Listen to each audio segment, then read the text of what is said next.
this carnivore thing that we've discovered just may be the only single thing that a human being can do, given the state of our society and how sugar loaded it is.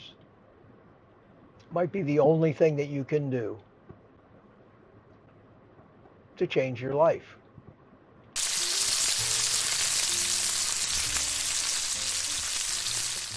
Well, good morning, everybody. It's me, Mitch. Amazing thing happened to me today. I left the house. It's something that I've talked about. And I thought there was something wrong with me. I honestly thought there was something wrong with me.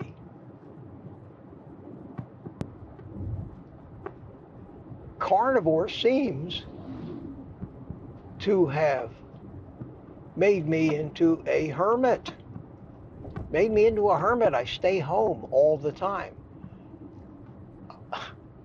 I'm on my way today to have lunch at the barbecue joint with my son.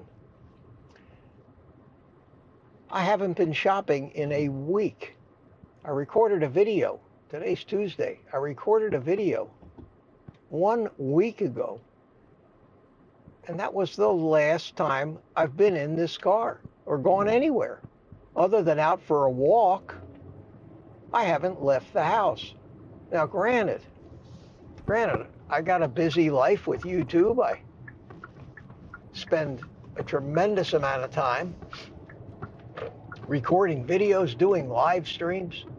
So virtually, I suppose I am out of the house, but physically, I seem to have become tremendously comfortable in my house. I have everything I need there. I certainly have plenty of food. And last Tuesday, the only thing I was really needing was basically eggs and pork rinds. And from last Tuesday, I've still got eggs and I've still got plenty of pork rinds. So I don't even need those things today. It's amazing. It's amazing. And I thought, in reflecting on this hermitization of my life, that there was something wrong with me. Have I really become that antisocial? Do I really dislike humanity and being around so many weird people with weird ideas that to them aren't weird? They're normal. They're normal. And I've talked at great length about the normalization of what passes in our society for healthy living and normal activities, and have pointed out on a few occasions that, not coincidentally, every one of those things seems to have crap food as its centerpiece. I talked about the commitment of becoming carnivore. Talked about this on a long walk. That part of what will happen to you is out of sheer necessity to try to keep your cravings under control. Cravings that became normal for you over a lifetime of eating more and more and more carbohydrates and sugar of all kinds.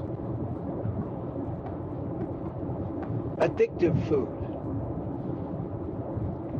That giving up the sugar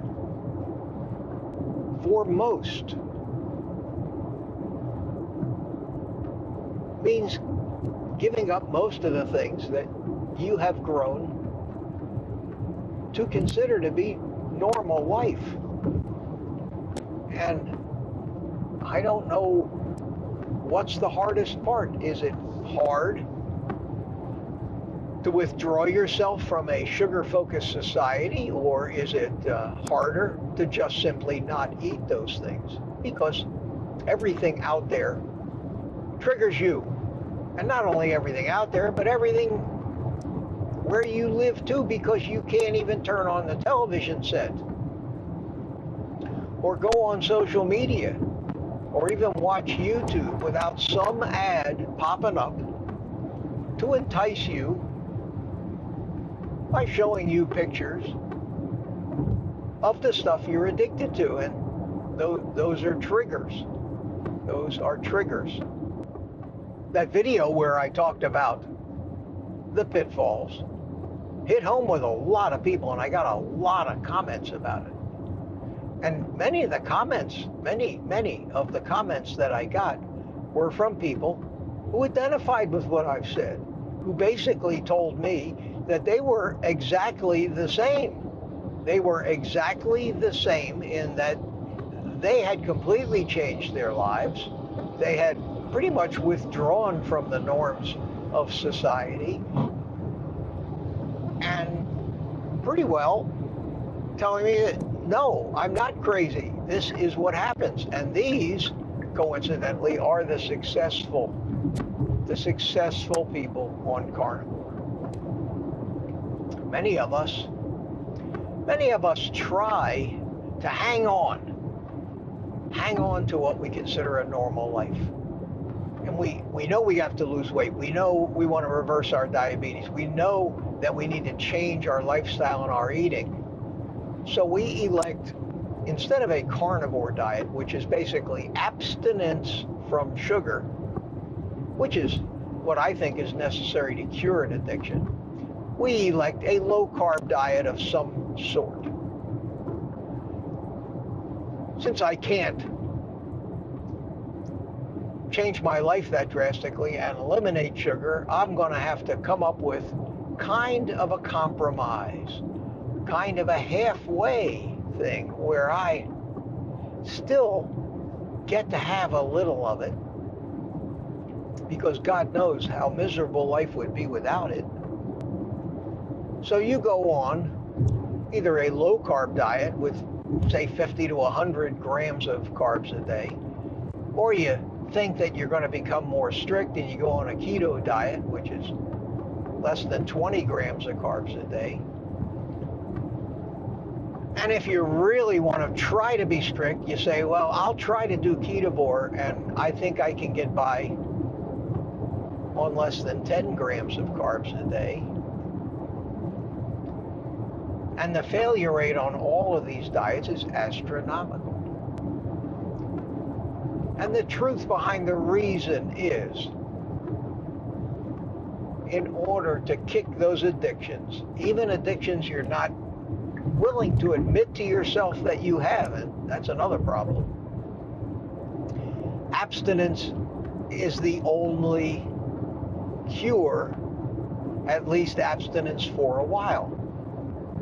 And that's why people that are severely addicted to other substances, people that are severely addicted to alcohol, the hard drugs, crack, cocaine, can't even stay home or be out in society, even if they somehow manage to abstain. The temptations are too great. And having the freedom to indulge is their pitfall. What do? They go into recovery.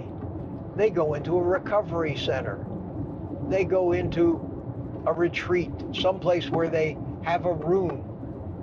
They're carefully monitored. There's nothing even near the premises that they can go for in a weak moment, because they're going to have weak moments, believe me. And usually these programs last for 28 days, which coincidentally is pretty much the length of time it takes to kick most addictions and pretty much any habit. And there's a difference between an addiction and a habit. But after 30 days of about anything, you can get over it. So these people go into recovery. They're carefully monitored for 30 days. And at the end of 30 days, they go home. And invariably, probably 90+% of them are back addicted in a very short period of time. Obviously, these recovery programs need to be longer, but that's not practical. They're expensive. People have to earn a living and they have a life. So the sad truth is that once you get addicted to anything, pretty much, it's kind of like a life sentence, unless you're willing to take such drastic measures to overcome it that you have to put your life on hold for an extended period of time. We don't treat carb addiction like that, but in reality, carb addiction is the worst and the hardest to get over.